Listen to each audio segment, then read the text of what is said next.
They told me she was the boring twin before I even walked into the restaurant. My buddy Marcus spent the entire drive over comparing two sisters I had never met, entirely unprompted. He claimed that Chloe was the life of any party, completely spontaneous and incredibly easy to talk to. Then he hesitated, describing her sister Claire as measured and quiet, using those words as a polite cover for something much less flattering. I just stared out the window and kept my thoughts to myself. Experience had already taught me that Marcus's opinions usually revealed far more about his own insecurities than the people he judged. 6 of us sat around the table that evening, including Marcus, his girlfriend, another couple, and the twins. Chloe sat on my left, flashed a radiant smile, and effortlessly charmed the room like someone long accustomed to the spotlight. Across from me sat Claire, who offered a brief greeting before burying her face in the menu with intense concentration. Marcus had been blunt before we arrived, telling me to just try and get along with Claire because she rarely dated. For the first 10 minutes, Chloe completely dominated the room, asking bright questions that made everyone feel incredibly important. I watched Chloe perform and recognized it as a highly polished, effortless social skill. While Claire ordered soup and said nothing, Marcus then decided to help by mentioning my career designing custom furniture, making a sharp little joke about the impractical nature of my work. The table laughed politely at my expense, but Claire suddenly looked up and locked her eyes onto mine, ignoring the rest of the room. She asked me what the last thing was that I created, because someone actually needed it. The entire table fell completely silent as everyone tried to process a question that was entirely unexpected. Claire watched me with calm, dark eyes that revealed absolutely nothing, waiting patiently for a genuine response instead of a polite joke. I told her I made a wide desk for a woman who had just lost her husband and needed a proper space for paperwork. Claire nodded once, calling it a good answer.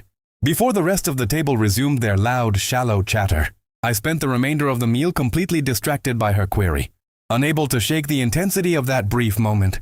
My name is Sean, I am 36, and I spend my days building custom tables in a drafty city workshop.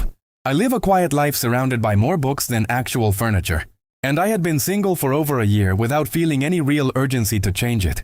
The twins were 29, and Marcus had vaguely mentioned Claire worked in environmental policy, though he clearly had not listened to her explain it. I noticed how her dark hair fell perfectly behind her left ear, creating a beautiful intentional asymmetry that captivated me. She wore a thin silver band on her right hand and rolled it absently whenever she listened closely to someone else speak. Chloe was undeniably warmer and took up much more space, but Claire was the only one I watched. After dinner, we migrated to a crowded bar around the corner, and during the walk, I found myself stepping in stride right alongside Claire. She walked in silence for half a block before telling me that I had not answered her question properly at the table. I was caught off guard and defended myself, noting that I told her exactly what piece of furniture I had built. Claire countered that she had asked what the woman needed, forcing me to stop and really think about the deeper truth. I explained that the widow needed to feel like she was not drowning in her grief while sorting through her new reality. Claire told me that was the proper answer, leaving me wondering why she could not have just said that in front of everyone. The chaotic energy of the bar swallowed us up immediately after, separating us before I could even attempt to understand her mind. I spent the next few hours making polite conversation while subtly tracking Claire's movements across the packed room like a magnet. She vanished at 10:30 without any grand announcement, offering a quiet goodbye to her sister before finding me at the edge of the crowd. She wished me a good night using my actual name, leaving a lingering impression that refused to fade.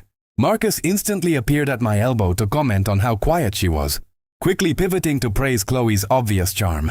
I nodded along to satisfy him, but my mind remained entirely trapped by the way Claire had questioned me 3 days prior. She had not asked to seem clever or to perform for the entertainment of a loud, distracted dinner table. Claire asked because she genuinely wanted to understand the actual meaning behind the work I chose to do with my hands. On the 4th night, I sat on my kitchen floor eating toast and searched her name until I found her research papers. She had authored a dense academic study on agricultural soil policy, and though I only understood half of it, I read every word. In the acknowledgments, she thanked everyone who called her scope too narrow, proving she possessed a quiet defiance I deeply admired. I spent 2 more days debating my next move before finally texting Marcus to ask for her number, bracing for his reaction. He replied within minutes, with an excessive string of enthusiastic emojis and the digits I had been overthinking for a week. Woodworking teaches you that the first cut is permanent, so I always prefer to move slowly rather than move wrong. I finally messaged her at 9 in the evening, admitting I had been thinking about what I should have said at the dinner. Her reply came 20 minutes later, revealing she had been wondering how long it would take for me to figure it out. I suggested getting coffee to give her the full story, and she immediately proposed a quiet spot on Hartwell Street for Thursday. When I asked how she knew I disliked noisy cafes, she noted how I constantly drifted toward the quiet corners of the bar. On Thursday, she arrived exactly 4 minutes after me, sat down and fixed me with that same expectant gaze. I realized right then that this woman completely outpaced me, and to my surprise, I did not mind the feeling at all. I gave her the real story of the desk, explaining how I sat with the grieving widow for an hour before drawing. I described the 3 shallow drawers built specifically to hide the terrifying legal documents, leaving the rest of the surface completely clear. I told her how the woman cried and thanked me, sharing a deeply personal memory I had never revealed to anyone else. Claire listened to every word without interrupting, slowly turning her mug as she absorbed the weight of my explanation. She remarked that I built things for the hidden reasons underneath, which was exactly why she had challenged me at the restaurant. She wanted to know if Marcus's shallow joke was the actual truth or just a version. I allowed people to believe. When I asked what she had concluded, she simply stated she made her decision to trust me the moment I showed up. I knew right then that I had 0 survival instincts around precise women who spoke less but were always entirely correct.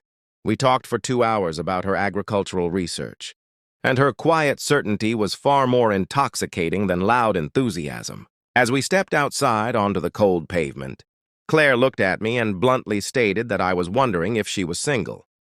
I asked if I was being terribly obvious, but she smiled and said I was just being incredibly careful not to be. She warned me that she was not easy to be around, often skipping social expectations and leaving events early. She noted that I had already witnessed her do those exact things. Yet there I was, standing on the street with her. I confirmed my presence. She gave a decisive nod, suggested the same time next week, and walked toward her bus. I watched her disappear into the evening light, feeling an immense sense of relief that she was entirely driving our strange connection. Over the next few weeks, I discovered that Claire possessed a rare ability to truly pay attention to the world around her. She remembered passing remarks I made weeks prior, treating my casual thoughts as valuable pieces of information worth keeping in her mind. She sent me articles without any context, a silent message indicating that something in her day had reminded her of me. Her texts were slow and incredibly thoughtful, a sign that she refused to offer a sloppy first draft of her mind. 6 weeks into this routine, Claire visited my workshop on a Saturday afternoon to see a walnut reading chair I was finishing. She sat in the chair, immersed herself in a tablet, and we shared a comfortable silence that lasted for hours. The afternoon faded into twilight before she looked up, remarked that it was a good room, and dismissed my complaints about drafts. She placed the tablet down, locked her focus onto me, and admitted she almost skipped the dinner date entirely that night. She explained that she usually found those structured social evenings to be an exhausting waste of her limited time. She turned the silver ring on her finger, explaining she noticed how I asked the sisters separate questions instead of using a script. I told her I noticed her reading the menu, and she countered that she notices everything without ever appearing to do so. I set my tools down, walked over to the chair, and knelt down so we were looking at each other closely. I confessed that I had spent 3 days overthinking her single question and had even read her entire soil research paper. I admitted my cautious behavior was driven by a deep fear of being completely wrong about the spark between us. Claire assured me I was not wrong, but warned me that she refused to move at anyone else's dictated pace. I promised her I could handle it, earning a genuine, unperformed smile that felt like a beautiful release of tension. I took her hand, and we stayed in that quiet, fragrant workshop as the late afternoon light completely faded away. 20 minutes later, Chloe knocked loudly on the door to drop off a sweater Claire had left in her vehicle.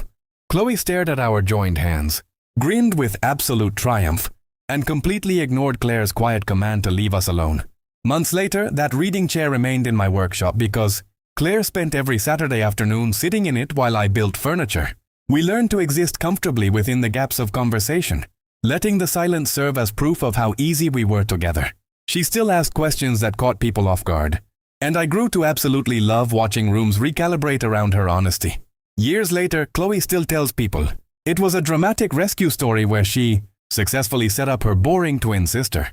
Claire just listens, smiles and tells everyone that the story is much simpler because I actually answered her question. What would you have done if someone completely bypassed the polite chatter to ask you a question that truly mattered?